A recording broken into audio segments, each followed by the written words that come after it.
अस्सलाम वालेकुम नाजरीन। इस एपिसोड के आगाज में हम देखते हैं शाम में गुमिश्तगिन एक खत लिखवा रहा होता है। ना खत्म होने वाली जंगों ने दोनों रियासतों को बहुत ज्यादा नुकसान पहुंचाया है। सुल्तान इस्माइल सालेह के नायब के तख्त के तौर पर अब से मैं जंगी रियासत और कुदस की सलीबी रियासत के बीच सुलह के हसूल के लिए अपनी पूरी कोशिश करूंगा। शक न रहे ये खत मुनासिब तहाइफ के साथ बादशाह बाल्डोन तक पहुँचाया जाए। यह सुनते साथ ही सिपाही चला जाता है और फिर कायमाज कहता है फौजी माले गनीमत पर जीते हैं, वो इससे खुश नहीं होंगे। तो गुमिश्तगिन कहता है मैं उनका दिल जीतना जानता हूँ कायमाज। जो माले गनीमत सलीबी सरजमीनों से हासिल ना कर सके शायद वो जंगी जमीनों से हासिल कर ले। तो कायमाज कहता है मैं नहीं जानता था कि आप सलाहुद्दीन की जमीनों पर नजर रखे हुए हैं। ये सुनकर गुमिश्तगिन कहता है क्या तुम्हें लगता है कि मैं मिस्र सलाहुद्दीन के लिए छोड़ दूंगा? वहाँ जब तक अयूबियों का खतरा है हम शाम में कभी भी महफूज नहीं होंगे। जब हम कुदस के साथ अपने ताल्लुकात ठीक कर लेंगे काहिरा का रास्ता भी हमारे लिए खुल जाएगा। तो कायमाज उससे कहता है तुम सलाहुद्दीन से बहुत ज्यादा नफरत करते हो, नायब तो बन गए फिर भी कीड़ा तंग कर रहा है। यह सुनकर गुमिश्तगिन कहता है इसका नफरत और गुस्से से कोई ताल्लुक नहीं है कायमाज। मशरक में एक ही वक्त में दो सितारे नहीं चमक सकते। इसी लम्हे वहाँ साहिरा आती है तो गुमिश्तगिन उससे कहता है क्या मिस्र में आपकी कमाई काफी नहीं थी जो अपने बाबा की तरह शाम में भी नजरें जमा ली? तो साहिरा कहती है मेरे आने का मकसद तजारत नहीं है, लेकिन अगर मुझे वो आप राज बता दे जिसके मैं पीछे हूँ तो इस काम से फातिह आप निकलेंगे। तो गुमिश्तगिन पूछता है राज क्या है? साहिरा पूछती है अमीर गोकबरू और बोरो के बीच माजी में क्या हुआ, मैं सब कुछ जानना चाहती हूँ। यह सुनते साथ ही गुमिश्तगिन उसे देखने लग जाता है। उधर सराय में बोरो गोकबोरो से पूछता है तुम कैसे यकीन कर सकती हो कि मैंने तुम्हारे लिए जाल बिछाया गोकबोरू? तो गोकबोरू कहता है ये वाज़ेह नहीं है कि यह कोई खेल है। पहले तो मैंने भी ऐसा ही सोचा, लेकिन फिर मैंने देखा और समझा कि तुमने यही सोच कर मंसूबा बनाया। गलत मालूमात तुम्हारा जाती मावन ही लेकर आया था। बोरो कहता है मेरे मावन ने तुम्हें ही नहीं मुझे भी धोखा दिया। काश वो जिंदा होता और मैं उससे पूछ सकता कि हमें किसको बेच दिया। गोकबोरू कहता है अफसोस अफसोस,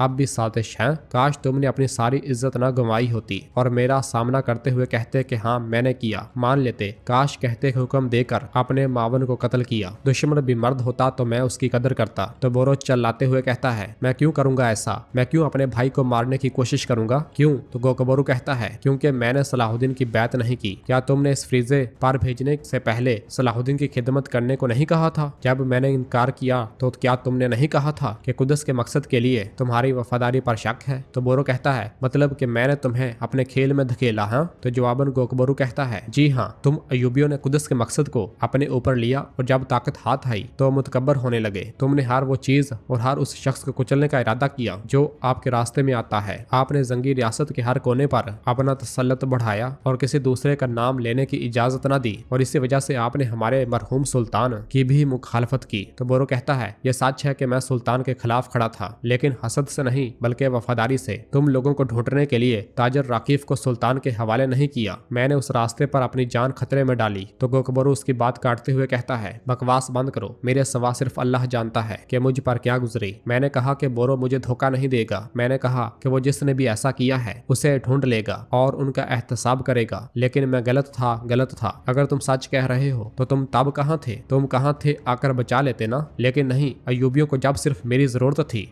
सामने आ जाते हैं। तो बोरो कहता है शर्म करो, क्या ये है तुम्हारी दोस्ती का सिला? क्या ये थी वफादारी? तो गोकबरू कहता है अभी भी तुम बेशर्मी के साथ दोस्ती की बात कर रहे हो। ये सुनते साथ ही बोरो उठता है और उसे थप्पड़ दे मारता है और फिर दोनों अतराफ के सिपाही भी आमने सामने आ जाते हैं। और फिर गोकबरू खड़े होकर कहता है कोई भी मुदाखलत न करे, और फिर अगले ही लम्हे उन दोनों के दरमियान लड़ाई शुरू हो जाती है। इधर शाम में गुमिश्तगिन साहिरा से पूछता है बोरो को मारकर अपना बदला लेने की बजाय माजी के राज तलाश करने में आपका मकसद क्या है? तो जवाबन साहिरा कहती है क्योंकि उसको मार देने से मेरा गुस्सा ठंडा नहीं होगा, उसकी तबाही की हर खबर मेरे लिए सोने की खबर है। और फिर गुमिश्तगिन आगे बढ़ते हुए पूछता है तुम्हें कैसे मालूम हुआ कि ये राज मुझे पता है? तो सायरा कहती है गोकबरू आपके हाथ में है और आप ही हैं जिसे उसने एला के जहन्नम से निकाल कर दीवान में बुलाया। अगर आप मुझे गोकबरू और बोरो के दरमियान झगड़े की वजह बताएं तो मैं मिस्र में आपको अपनी तजारत का एक बड़ा हिस्सा दूंगी। तो गुमिश्तगिन मुस्कुराते हुए कहता है पुरकशिश, लेकिन कुछ मालूमात बराए फरोख्त नहीं होती। तो साहिरा कहती है आप ना भी बताएं तो मैं जल्द या बदेर इस राज को जान ही लूंगी और उस वक्त आप पछताएंगे। और फिर गुमिश्तगिन गुस्से के साथ आगे बढ़ते हुए कहता है गर्दन से मोटे कामों में टांग अड़ाकर आपको कहीं बाद में पछतावा ना हो और तुम्हें राज में नहीं बल्कि तिजारत में तवज्जो देनी चाहिए। तो साहिरा कहती है ठीक है फिर ऐसा ही सही। ऐसा लगता है कि आपका तख्त इस राज पर टिका हुआ है, लेकिन कोई भी राज हमेशा पोशीदा नहीं रहता। ये कहते साथ ही साहिरा चली जाती है और गुमिश्तगिन कहता है बोरो से इसकी नफरत हमारे फायदे में है, लेकिन यही नफरत हमारी राह में रुकावट भी बन सकती है। इस लड़की पर नजर रखना कायमाज। उधर सराय में बोरो और गोकबोरो एक दूसरे के ऊपर मुक्के बरसा रहे होते हैं। इसी लम्हे बोरो के सिपाही सराय में दाखिल होते साथ ही दूसरे सिपाहियों पर हमला कर देते हैं। अफरा तफरी पड़ जाती है। मौका देखते साथ ही अली और तुराब संदूक उठाते हैं और वहां से निकल जाते हैं, मगर गोकबोरो उन्हें देख लेता है और चिल्लाते हुए कहता है, रोको उन्हें रोको। यह सुनते साथ ही गोकबोरो के सिपाही उनके पीछे भाग पड़ते हैं और गोकबोरो भी जाने ही लगता है कि बोरो उसे दबोच लेता है। दोनों खूब जोर आजमाई करते हैं और फिर गोकबोरो कहता है, तो तुम गरीब मुसलमानों के हकूक पर डाका डालने लगे हो, हाँ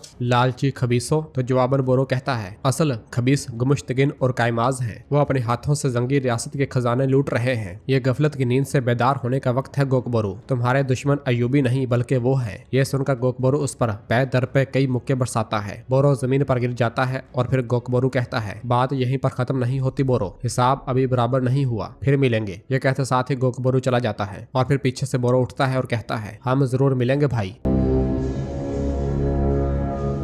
उधर काहिरा में लैला जमर्द के कमरे में आती है और वहां पर तलाशी करने लग जाती है। वो बिस्तर, संदूक, हर एक चीज खोल कर देखती है। कुछ देर की तलाश के बाद वो उस लम्हे को याद करती है जब वो जमर्द को कपड़ों से निकाली गई एक दवा पानी में डालते हुए देखा था। इस ख्याल के बाद लैला फिर से तलाश करने लग जाती है। बिलाखिर एक पोटली में से उसे वो बोतल मिल जाती है। वो शीशी लेकर मोहतात अंदाज के साथ आगे बढ़ ही रही होती है कि जमशेद वहाँ पहुँच जाता है और पूछता है, तुम यहाँ क्या कर रही हो? ये किसका कमरा है? तुम चोरों की तरह इधर उधर घूम रही हो? तो लैला शीशी छुपाते हुए कहती है, क्या चोर? जमशेद अफंदी, आप क्या कह रहे हैं? जमशेद पूछता है, तुम क्या छुपा रही हो? चलो दिखाओ मुझे। कुछ देर सोचने के बाद लैला वो शीशी उसे दे देती है। जमशेद पूछता है, ये किसका कमरा है बेटी? तुम इस शीशी का क्या करोगी? तो लैला कहती है, ये जमुर्द का कमरा है। वो ये शीशी छुपा रही थी। मुझे यकीन है कि ये वही है जिसने शमसा खातून को बीमार किया। तो जमशेद पूछता है, तुम्हें ये कैसे यकीन? बिला वजह शक करना बहुत बड़ा गुनाह है। तो लैला कहती है, मैं मालूम करूंगी कि इसके अंदर क्या है। तो जवाबन जमशेद कहता है, मैं इसका मायना करूंगा और आपको बता दूंगा। ठीक है, अब इसे मेरे पास छोड़ दो। ये कहते साथ ही वो शीशी अपने पास रख लेता है। इसी लम्हे जमुर्द वहाँ पे आती है और पूछती है, तुम लोग यहाँ पे क्या कर रहे हो? मेरे कमरे के बाहर क्या ढूंढ रहे हो? तो जमशेद बात पलटते हुए कहता है, क्या इत्तेफाक है जमुर्द खातून, क्या ये आपका कमरा है? मैं और लैला यूं ही बातें कर रहे थे, अब मैं जा रहा हूँ। ये कहते साथ ही जमशेद चला जाता है। लैला भी गुस्से के साथ उसे देखने के बाद आगे बढ़ जाती है। दूसरी जानब वजीर सलाहुद्दीन बाल्डोन के पास आते हैं। मलका मारिया और लाडगाय भी बादशाह बाल्डोन के पास मौजूद होते हैं। एक दूसरे के साथ ताजियत करने के बाद वो दोनों बैठ जाते हैं। वजीर सलाहुद्दीन कहते हैं, मौत बरहक है, लेकिन ना हक मारे जाने वालों का दर्द कभी दूर नहीं होता। मैंने आपको यहाँ हकीम लतीफ की मौत का हिसाब देने के लिए तलब किया है। ये सुनकर मारिया गुस्से से कहती है, बराए मेहरबानी अपने अल्फाज पर तवज्जो दें, आपको हमारे बादशाह का एहतसाब करने का कोई हक नहीं है। तो वजीर सलाहुद्दीन कहते हैं, मेरा मसला बादशाह बाल्डोन से नहीं है, अगरचा इसने अपनी कम उम्री में बहुत दुख उठाए हैं और आप जैसे लालची लोगों में गिरा हुआ है। मुझे इन पर रहम आता है। और फिर लाडका कहता है, बादशाह की मर्जी को कम न समझे, हम इनके हुक्म पर हाजिर हैं। इन्होंने हकीम लतीफ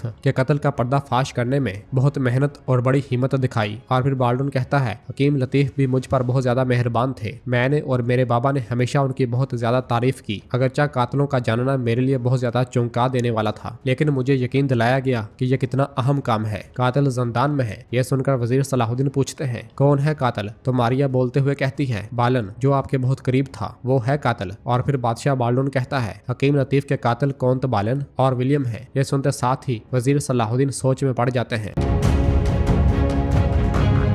दूसरी जानब बर्फीले जंगल में बाईबोरा और सलाहुद्दीन अयूबी के साथी संदूक लेकर अपने घोड़े भगा रहे होते हैं, जबकि गोकबोरो अपने साथियों के साथ उनके पीछे पीछे होता है। गोकबोरो को करीब देखते साथ ही वो घोड़ा गाड़ी रोक लेते हैं और संदूक वहीं छोड़कर वो सब वहां से भाग पड़ते हैं। और फिर गोकबोरो तेजी के साथ संदूक के पास आता है और सुख का सांस लेता है और फिर वो संदूक को खोलता है जो कि सोने से भरा होता है। उधर वजीर सलाहुद्दीन बाल्डोन से पूछते हैं, बालन ऐसा कुछ क्यों करेगा? तो मारिया कहती है, बादशाह बनने के लिए। दर हकीकत ये बादशाह बाल्डोन पर कातिलाना हमले की खुफिया कोशिश थी। वो हकीम लतीफ को मारकर इज्जत माप को मौत के घड़े में धकेलना चाहता था। और फिर काजी फाजिल कहते हैं, किसी बादशाह की मौत उसके तख्त पर बैठने के लिए काफी नहीं है। तो लाडगाय कहता है, यकीनन बालन ने शहजादी सबीला को भी धोखा दिया है। उसने अपने मजलूम मकासद के लिए शहजादी को शादी पर राजी किया और विलियम शुरू से ही इस मंसूबे का हिस्सा था। तो वजीर सलाहुद्दीन उसकी जानब देखते हुए कहते हैं, ये आपका फैसला है। फैसला इंसाफ पर होने के लिए दोनों फरीकों को सुना जाना चाहिए। अगर आपको यकीन है तो उन्हें मेरे हवाले कर दे, मैं खुद उन्हें सजा दूंगा। दूंगा। मगर बाल्डोन कहता है ये मुमकिन नहीं है, कातिलों को कुदस में सजा दी जाएगी जैसा कि वो मुस्तहिक है। तो वजीर सलाहुद्दीन कहते हैं ये आपकी बादशाही की शर्मिंदगी को मिटाने के लिए काफी नहीं होगा, मैं तहकीकात जारी रखूंगा। और फिर खड़े होकर उससे कहते हैं बादशाह बाल्डोन, मैं आपको एक छोटा सा मशवरा देता हूँ, अपने आसपास वालों को सुने लेकिन फैसला हमेशा खुद करें। यह सुनकर मारिया को बहुत गुस्सा आता है और फिर वजीर सलाहुद्दीन चले जाते हैं। उधर कैरक में कमांडर चातलियन से कहता है खबर मिली है कि सुल्तान सलाहुद्दीन अयूबी बादशाह बाल्डोन से मिले हैं। और फिर चातलियन मैला से कहता है मुझे लाड़गए पर भरोसा नहीं है और ना ही मलका मारिया पर। हकीम लतीफ, हो सकता है कि वो उसके कत्ल से मेरा ताल्लुक बेनकाब करके मुझे उनके हवाले कर दे। तो मैला कहती है मारिया एक ज़हीन औरत है, वो आप जैसे इत्तेहादी को खोना नहीं चाहेगी। इसी लम्हे सबीला वहाँ पे आती है तो मैला खड़े होकर कहती है मुझे बादशाह इमाले के जनाजे में ना शिरकत करने का अफसोस है, कुदस एक अजीम बादशाह से महरूम हो गया। तो सबीला उससे कहती है अगर मुमकिन हो तो मैं आपसे अकेले में बात करना चाहूंगी। कौन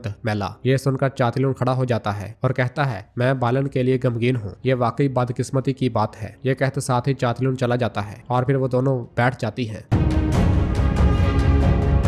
तो नाज़रीन एपिसोड भी इसी जगह पे खत्म करते हैं। मिलते हैं बहुत जल्द अगली एपिसोड के साथ। वीडियो को लाइक कर दें और जिन दोस्तों ने अभी तक चैनल सब्सक्राइब नहीं किया वो जल्दी से चैनल सब्सक्राइब कर दें और बेल आइकन यानी घंटी वाले निशान को भी प्रेस कर दें ताकि आने वाला एपिसोड आपको आसानी मिल सके। दुआओं में याद रखें। अल्लाह हाफिज।